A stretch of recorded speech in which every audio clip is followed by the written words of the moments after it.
नमस्कार विद्यार्थियों, श्री श्याम कॉलेज की ऑनलाइन क्लासेज में आपका स्वागत है। इस क्लास में हम बीए बीएड थर्ड ईयर के लिए विश्व का प्रादेशिक भूगोल पढ़ रहे हैं और विश्व के प्रादेशिक भूगोल के अंतर्गत यह 32वां भाग है।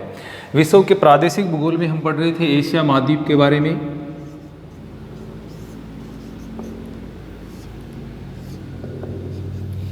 एशिया महाद्वीप के बारे में हमने पढ़ा, इसके उच्चावच जनसंख्या जो के बारे में हम पढ़ रहे थे और एशिया महाद्वीप की वनस्पति के बारे में हमने पढ़ा। अब हम पढ़ रहे हैं एशिया महाद्वीप की मिट्टियाँ।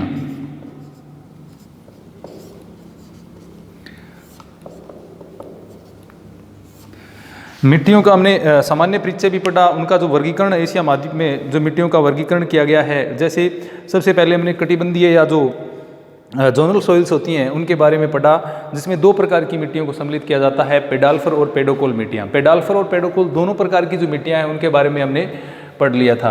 यानी दूसरा भाग जो है यानी दूसरे पार्ट के बारे में हम पढ़ेंगे, जो कि अंतःकटिबंधीय या अपार्श्विक मिट्टियाँ हैं। ऐसी मिट्टियाँ होती हैं जिनका विस्तार एक कटिबंध से दूसरे कटिबंध के मध्य में पाया जाता है, यानी इनका विस्तार एक कटिबंध में न होकर के दूसरे कटिबंध में भी होता है, तो इनको अंतःकटिबंधीय या अपार्श्विक मिट्टियाँ कहा जाता है। यानी दूसरा भाग है, ये बी पार्ट कह सकते हैं इसको हम, अंतः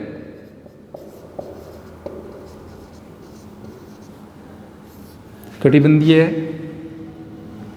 तथा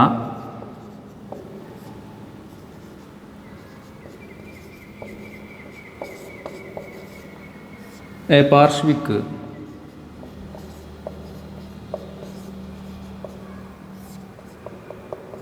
मिट्टियाँ। अंतःकटिबंधीय तथा अपार्श्विक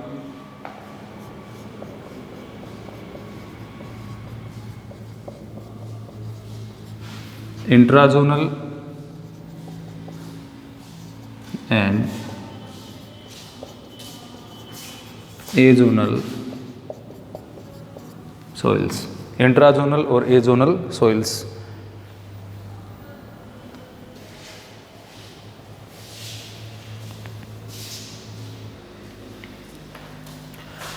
तो इन मिट्टियों को अंतःकटिबंधीय या अपार्श्विक मिट्टियाँ, इंट्राजोनल और एजोनल सॉइल्स कहा जाता है। तो इस प्रकार की जो मिट्टियां हैं वो नदी है, पवन है, हिमनद है आदि जो अपर्दन के कारक है उनके द्वारा इस प्रकार की मिट्टियों का निर्माण होता है।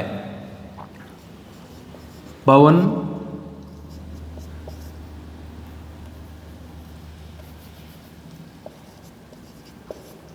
नदी, पवन और हिमनद, तो इनके द्वारा जैसा कि हम जानते हैं अपर्दन का कार्य किया जाता है और इनके द्वारा जो अपर्दन के कारक हैं तो उनसे निक्षेप से के कारण ये मिट्टियां हैं वो बनती हैं। यानी जब ये अपर्दन करती हैं विभिन्न प्रकार की चट्टानों का उनका परिवहन करती हैं, यानी किसी भी चट्टान को तोड़ फोड़ कर उसको आगे बढ़ाना यानी परिवहन।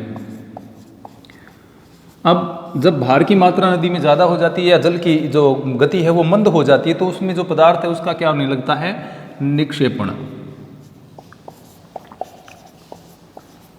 तो निक्षेप से जो प्राप्त मिट्टियाँ होती हैं वो इस प्रकार की मिट्टियों में सम्मिलित की जाती हैं ज़्यादातर। जैसे नदी के द्वारा जो मिट्टियाँ बनेगी जिनको जलोढ़ या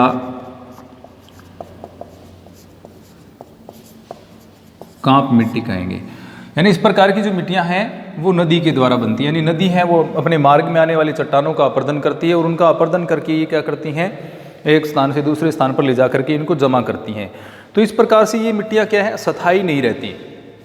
ये मिट्टियां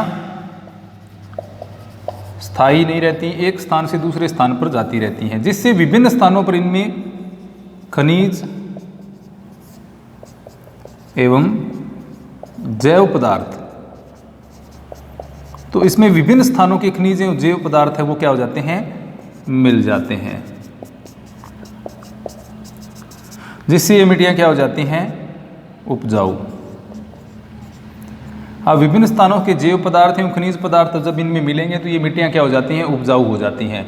यानी एक स्थान पर ये स्थायी नहीं रहती हैं, एक स्थान से दूसरे स्थान पर इनका गमन होता रहता है। जैसे जल आगे बढ़ता है उसके साथ में मिट्टियों के तत्व भी मिट्टियां भी अपने साथ वो बहा करके ले जाता है।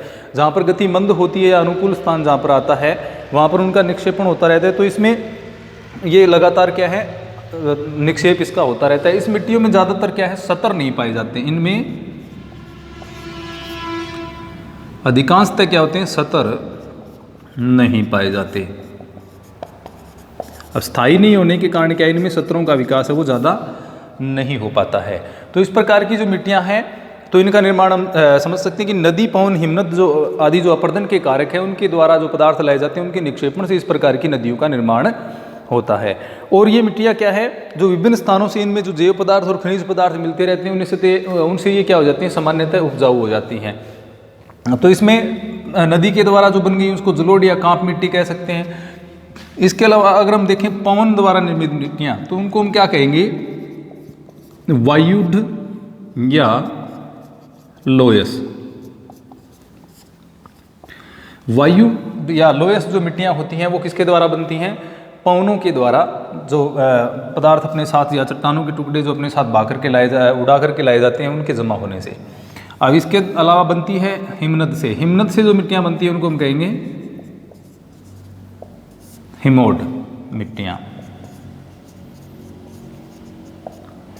तो ये तीन प्रकार की मिट्टियाँ, तो इनमें तीन प्रकार के जो तीनों अपर्दन के कारक हैं प्रक्रम हैं उनके द्वारा बन जाती हैं। इसके अलावा जो अपार्श्विक मिट्टियाँ हैं उनमें रेगुर मिट्टी जिसको हम क्या कहते हैं काली मिट्टी, लावा निर्मित काली मिट्टी है उसको भी इसमें सम्मिलित किया जाता है। तो इस प्रकार इसमें जलोढ़ या कांप मिट्टी सम्मिलित होती है, वायुड या लोयस मिट्टी को भी सम्मिलित किया जाता है, इसके साथ में हिमोड मिट्टियाँ जो सम्मिलित की जाती हैं और इसके अलावा काली मिट्टी को भी इसमें सम्मिलित किया जाता है। तो इंट्राजोनल या अपार्श्विक मिट्टियाँ हैं उसमें ये मिट्टियाँ सम्मिलित की जाती हैं। तो सबसे पहले हम देखते हैं जलोढ़ या कांप मिट्टी के बारे में।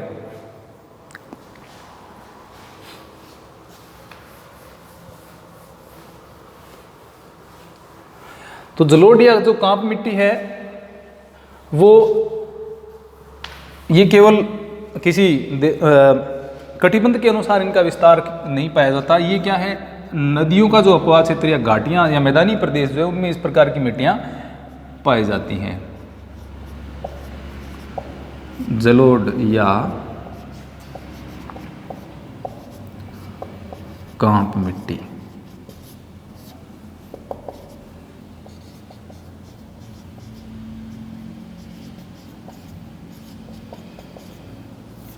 Alluvial soil. तो जलोढ़ या कांप मिट्टियां हैं उनके बारे में हमने देखा नदी के द्वारा जो अवसाद या ले जाए जाते हैं भाग करके तो उनके निक्षेप से जलोढ़ या कांप मिट्टी बनती है। अब ये जो मिट्टी है ये परतदार होती है, यानी इसमें कर्मिक जमाव होते रहते हैं, तो इसलिए इसके कारण ये क्या होती हैं परतदार। यह मिट्टी क्या होती है, यह है परतदार होती है। कारण क्या है, कर्मिक जमाव। क्योंकि जब भी नदी की बाढ़ का जो जल है वो उस क्षेत्र में प्रवेश करेगा तो उससे क्या होगा, वहाँ जो जलोढ़ है उसका जमाव है वो लगातार चलता रहेगा। तो उसके कारण इसमें क्या है परतें बन जाती हैं, कर्मिक जमाव के कारण इसमें परतें बन जाती हैं। तो इस मिट्टी को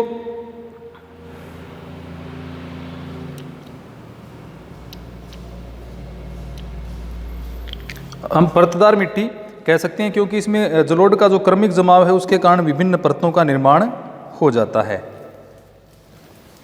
इसके अलावा जो जलोढ़ मिट्टी है उसको आयु के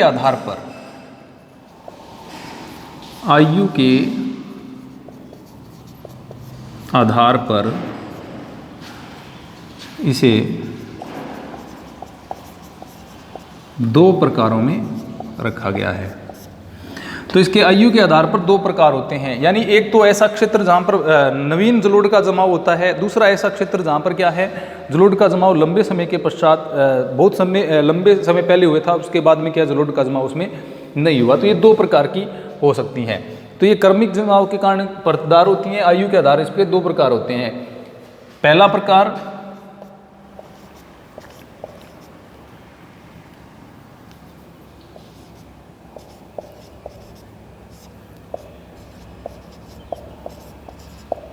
नूतन जलोढ़ यानी नई जलोढ़ मिट्टी, दूसरा है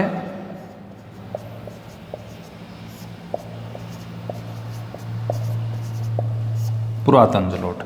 तो नूतन और पुरातन दो प्रकार की जलोढ़ मिट्टियाँ होती हैं जमाव की आयु के आधार पर, यानी कौन से समय में उसका जमाव हुआ है इस प्रकार से। तो नूतन जलोढ़ जो है वो विशेषतः जो नदी के मैदान का वह क्षेत्र और डेल्टा का वह क्षेत्र जहाँ पर हर वर्ष बाढ़ आती है उसमें पाई जाती है। मैदान एवं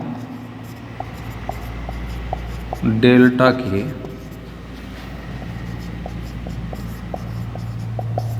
प्रतिवर्ष बाढ़ वाले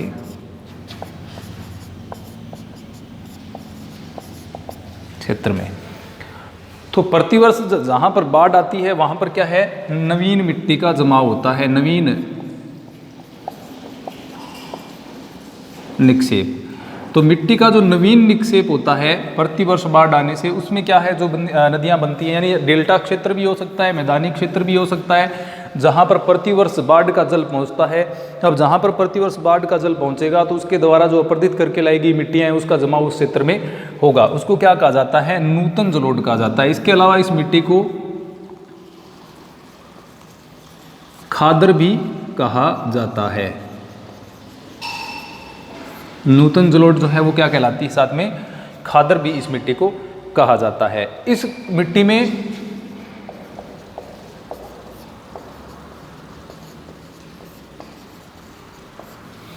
इस मिट्टी के जो कण हैं वो कैसे होते हैं, छोटे कण होते हैं, यानी इस मिट्टी में महीन कण पाए जाते हैं। नूतन जलोढ़ को खादर कहते हैं और ये प्रतिवर्ष बाढ़ वाले क्षेत्रों में पाई जाती है। अब दूसरी जो है पुरातन जलोढ़, ये कहाँ पर पाई जाती है, पाई तो ये भी मैदान डेल्टा के जो क्षेत्र में, लेकिन प्राचीन बाढ़ क्षेत्र, दूसरा नदी के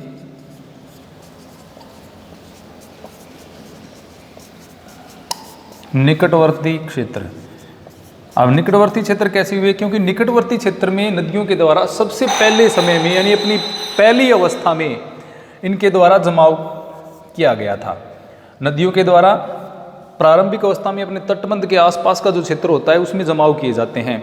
तो उसके कारण ये क्या हो गया, ऊंचा हो गया। निकटवर्ती क्षेत्र कैसा हो गया, ऊंचा। ऊंचा होने के कारण अब वर्तमान में यहां पर बाढ़ का जल है वो नहीं पहुंच पाता। वर्तमान में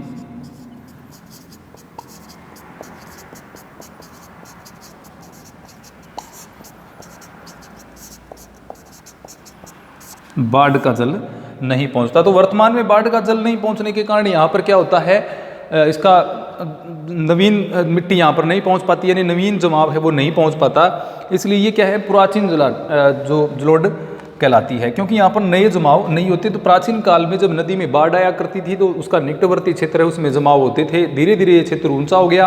अब वर्तमान में इस क्षेत्र में बाढ़ का पानी है वो नहीं पहुँच पाता, इसलिए यहाँ पर जो मिट्टी है उसके जमाव कैसे हैं, प्राचीन है। तो इसको क्या कहते हैं, पुरातन जलोढ़। इसके साथ इसको कहा जाता है बांगर।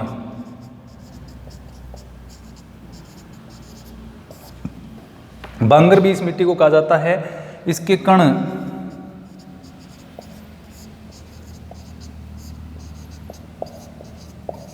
मोटे। तो इस मिट्टी के जो कण हैं वो कैसे होते हैं, मोटे होते हैं। तो प्राचीन बाढ़ के क्षेत्रों में जो नदियां यानी जो मिट्टी पाई जाती है वह क्या कहलाती है, पुरातन जलोढ़ कहलाती है। बांगर उसको कहा जाता है। और इस मिट्टी के कण कैसे होते हैं, मोटे होते हैं। तो जो अब हम बात करें अगर जलोढ़ मिट्टी की, तो जलोढ़ मिट्टी कैसी होती है, यह मिट्टी उपजाऊ होती है। इस प्रकार की मिट्टी कैसी होती है, जलोढ़ मिट्टी उपजाऊ होती है।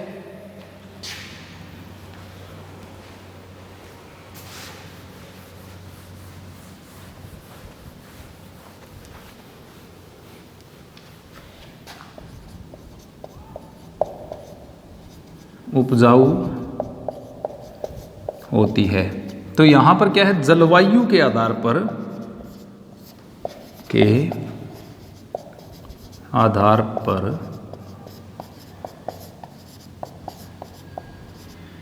विभिन्न फसलें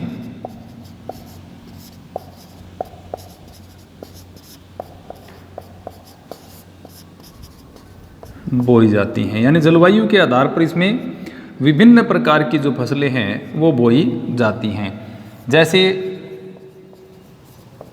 गेहूं, गन्ना या इसके अलावा इसमें कपास भी बोई जाती है, चावल भी बो लिया जाता है। तो ये जो इस मिट्टी में क्या है, इसके अलावा सरसों है, चना है, इनकी भी खेती इसमें की जा सकती है। तो जलवायु के आधार पर इसमें विभिन्न प्रकार की फसलों को बोया जाता है, क्योंकि सामान्यतः कैसी होती है, उपजाऊ होती है। अगर इसके हम विस्तार की बात करें तो यह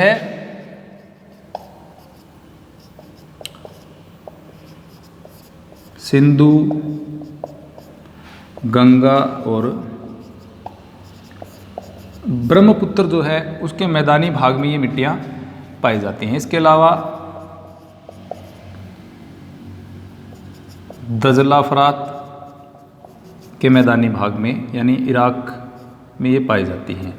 तो भारत पाकिस्तान में ये है भारत और पाकिस्तान।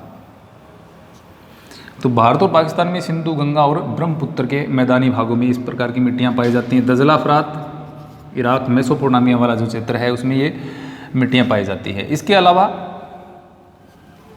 चीन में अगर हम बात करें तो ह्वांगहो, इसके अलावा यांग टीशिक्यांग,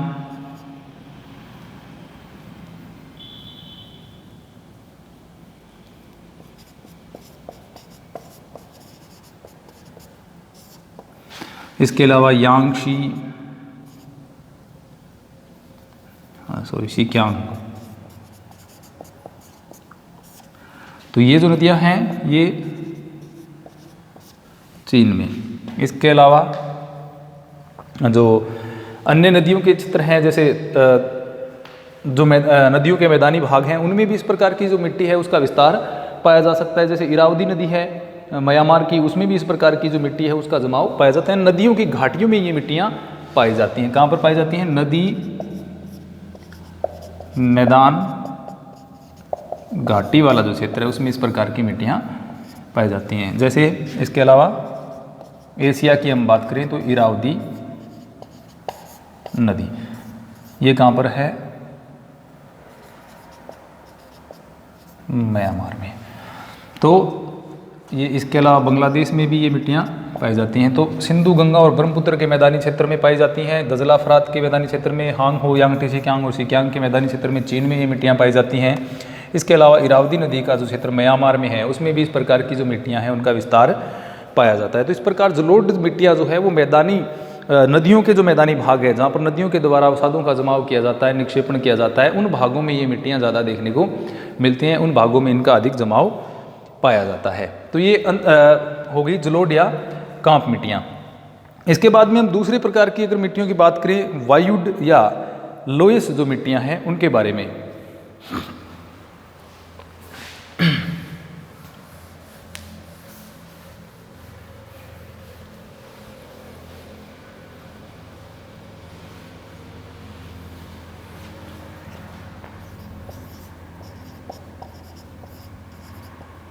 वायुड या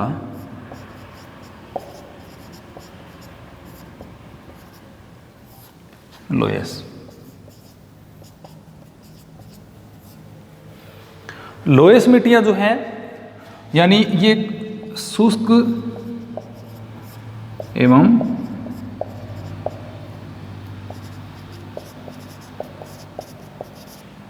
अर्धशुष्क, शुष्क एवं अर्धशुष्क क्षेत्र में पवनों के द्वारा क्या किया जाता है? पवनों द्वारा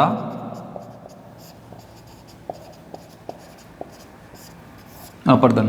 अब पवनें अपर्दन करती हैं और मिट्टियों को अपने साथ बहा करके दूसरे क्षेत्रों में ले जाती हैं और जहां पर पवन की गति मंद होती है उस क्षेत्र में उसका निक्षेप कर देती है। ये मिट्टियां जो है वो महीन कणों वाली होती हैं। कैसी होती हैं? महीन कण। इसके कारण इसमें क्या होता है? परतें नहीं बनती। अब कण महीन होंगे इसलिए क्या ये लगातार इनका जमाव होता चला जाता है और इसमें क्या है, जो परतें हैं वो नहीं बन पाती हैं। तो इस प्रकार की मिट्टियां अर्धशुष्क और शुष्क प्रदेश से जो अपरदित पदार्थ होते हैं उनके कारण इनका निर्माण होता है। इस प्रकार की जो मिट्टियों में अगर हम खनिजों की बात करें तो इसमें क्वार्ट्ज है, अब्रक है, फेल्सपार है। ये जो क्वार्ट्ज, अब्रक फेल्सपार और कैल्साइट, ये जो खनिज हैं इनके कण इन मिट्टियों में पाए जाते हैं। तो इस मिट्टी में क्वार्ट्ज, अभ्रक, फेल्सपार, कैल्साइट आदि जो खनिज पदार्थ हैं इनका इन मिट्टियों में मिश्रण पाया जाता है। ये पदार्थ इसकी इन मिट्टियों के अंदर पाए जाते हैं। अगर हम लोएस मिट्टियों की बात करें तो यानी दूरवर्ती क्षेत्रों में मरुस्थलों से जब धूल उड़ करके चली जाती है, दूर क्षेत्रों में जाती हैं, यानी मरुस्थल से धूल उड़ती है, दूर क्षेत्र में जा करके जमा हो जाती है, लंबे चौड़े एरिया में जमा होती रहती है, विस्तृत होती रहती है, तो उससे किसका निर्माण हो जाता है?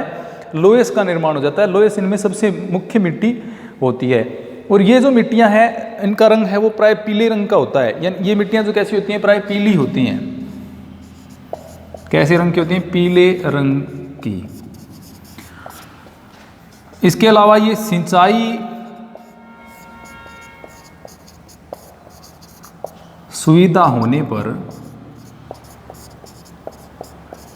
कैसी होती हैं? उपजाऊ। या अगर सिंचाई की सुविधा उपलब्ध है तो ये मिट्टियाँ कैसी हैं? उपजाऊ, यानी फसल में इनमें फसल उत्पादन किया जा सकता है। अगर एशिया महाद्वीप की बात करें तो इनका सर्वाधिक विस्तार कहाँ पाया जाता है? चीन में। और चीन के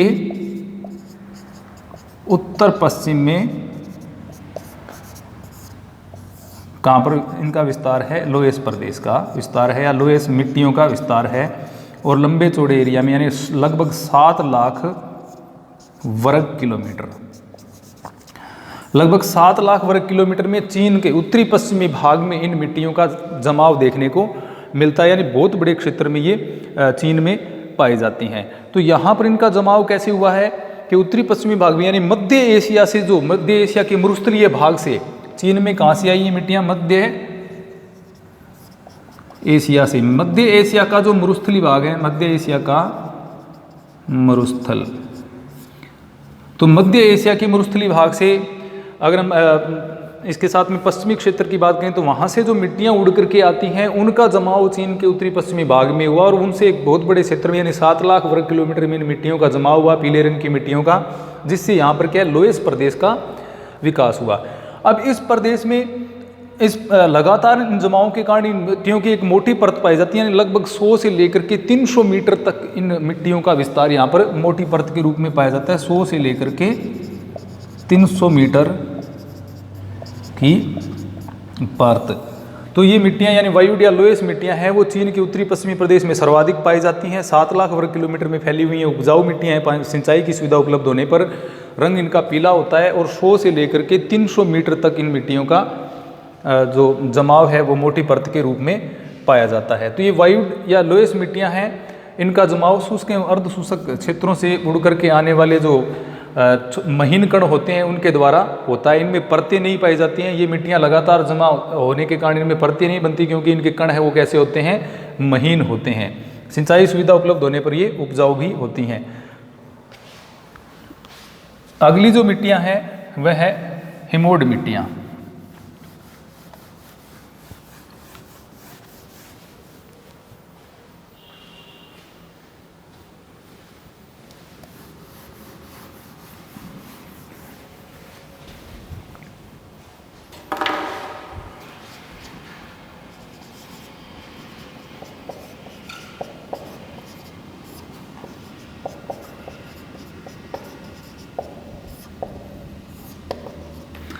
हिमोड मिट्टियाँ हिमनदों के द्वारा निर्मित होती हैं।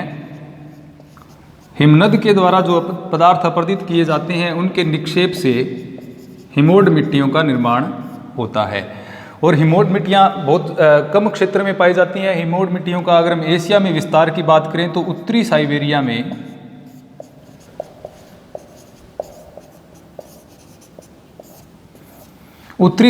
में इस प्रकार की जो मिट्टियाँ हैं उनका विस्तार पाया जाता है। इसमें मोटी रेत के साथ में बजरी ज़्यादा पाई जाती है। तो ये जो मिट्टियाँ हैं उत्तरी साइबेरिया का जो बर्फीला क्षेत्र है उनमें क्या है? इन मिट्टियों का विस्तार पाया जाता है। ये मिट्टियाँ ज़्यादा उपजाऊ नहीं हैं, इनका उपजाऊपन कम है। दूसरी बात, इनका आर्थिक महत्व कम है क्योंकि ये ठंडे प्रदेश में पाई जाती हैं। अत्यधिक ठंडे प्रदेश में पाए जाने के कारण यहाँ पर कृषि है वो संभव नहीं है। यानी हिमनद के द्वारा जो बहा करके लाए गए मलवा का निक्षेप घाटी क्षेत्रों में होता है, उनसे इन मिट्टियों का विस्तार होता है। इसमें सैल, खंड, बजरी, रेत वगैरह ज़्यादा पाई जाती हैं। तो इसमें संस्तर नहीं पाए जाते हैं, और ये उत्तरी साइबेरिया के जो हिमानी प्रदेश हैं उनमें पाई जाती हैं। तो ये 3 प्रकार की जो मिट्टियाँ थी, 3 प्रकार के प्रक्रमों के द्वारा बहा करके लाई गई थी, नदी के द्वारा, वायु के द्वारा और हिमोड के द्वारा। अगली जो मिट्टियाँ हैं वो है रेगुर या काली मिट्टी। रेगुर या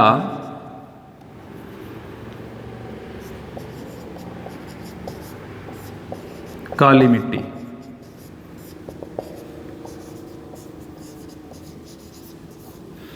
रेगुर या जो काली मिट्टियां हैं, इनका निर्माण होता है ज्वालामुखी द्वारा।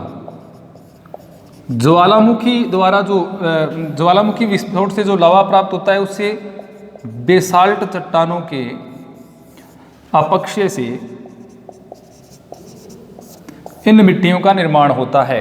यानी बेसाल्ट चट्टानों का जब अपक्षय होता है तो उससे जो मिट्टियां प्राप्त होती हैं वो काली मिट्टियां होती हैं। इसमें विभिन्न संस्तर का विकास होता है, लेकिन ये अपूर्ण होता है एक प्रकार से। जल, अब ये जो मिट्टी है, जब इसमें जल मिल जाता है, जल के मिलने पर ये कैसी होती है, जल के साथ ये हो जाती है चीका जैसी, यानी चिकनी मिट्टी जो होती है उस मिट्टी के जैसी, चिक्का मिट्टी जैसी हो जाती है। और जल जब सूख जाता है तो इसमें गहरी दरारें पड़ जाती हैं। यानी जल के सूखने पर इनमें क्या है, गहरी दरारें हैं वो पड़ जाती हैं। अब ये मिट्टियां कपास के लिए उपयोगी होती हैं, इसलिए इनको क्या कहा जाता है, काली कपास मिट्टी। इन मिट्टियों को काली कपास मिट्टी भी कहा जाता है। यानी जल के साथ जब मिलती हैं तो इनमें दरारें चीका मिट्टी के समान हो जाती हैं, सूखने पर इनमें गहरी दरारें पड़ जाती हैं, इसलिए इनको सवतः जुताई वाली मृदा भी इसको कहा जाता है। और भारत का जो प्रायद्वीपीय भाग है और गुजरात महाराष्ट्र वाला जो क्षेत्र है उसमें ये मिट्टियाँ पाई जाती हैं। तो ये थी एशिया महाद्वीप की मिट्टियाँ। धन्यवाद।